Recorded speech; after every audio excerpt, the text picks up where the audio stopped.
এবং বলারই বলতে পারবেন, কিন্তু জিকোকে তার সরাসরি শট জালেই ঢুকে যাচ্ছিল। কারণ ফুটবল আল রাশিদি বিপদ বাংলাদেশের জন্য। আনিসুর রহমান জিকোর ভালো সেভ পেয়ে গেছেন আল রাশিদি। জিকো ছিলেন বলের লাইনে, বলটা একবার ওয়েট একটা ক্রস করেছে। তারিক কাজী ব্লক করার চেষ্টা করছিলেন দিকে, হাত দিয়ে কাজ শুরু করেছেন আনিসুর রহমান জিকো। রুটিন সেভ বলা চলে। সেই ফ্রি কিকটা সরাসরি চলে এসেছিল আনিসুর রহমান জিকোর কাছে।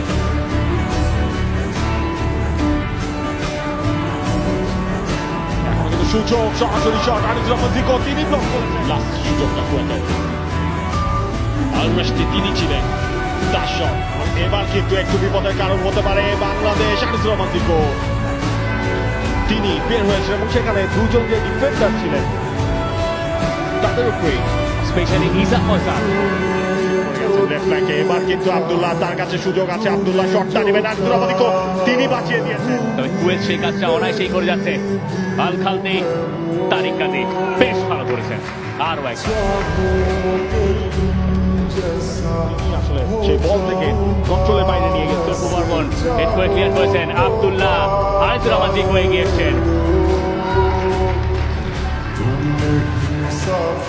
রিসেন্ট টাইমসে কোনো ম্যাচ এক্সট্রা টাইমে কিন্তু তারা খেলেনি।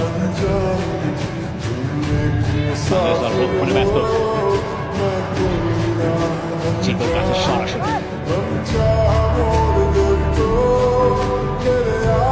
আব্দুল্লাহ ক্রস করেছেন আল রাশিদি। আনিসুর রহমান জিকো অতি মানবীয় সেভ, অতি মানব হয়ে দাঁড়িয়েছেন আর জিকো।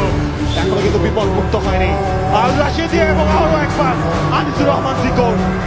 আরো একটা চেষ্টা, আরো একবার আটকে দেয়া, আরো একবার আব্দুল্লাহ এই ক্রসটা আল রাশিদি ভেবেছিলেন যে তিনি গোল করেই ফেলেছেন আল খালদির ব্যাগ, এবং পরের সুযোগটা থেকে আল রাশিদির শট, সেটাও আনিসুর রহমান জিকোর হাতে।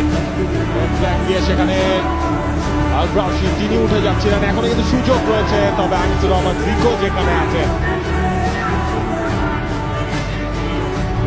তিনি সেখানে রেডি ছিলেন।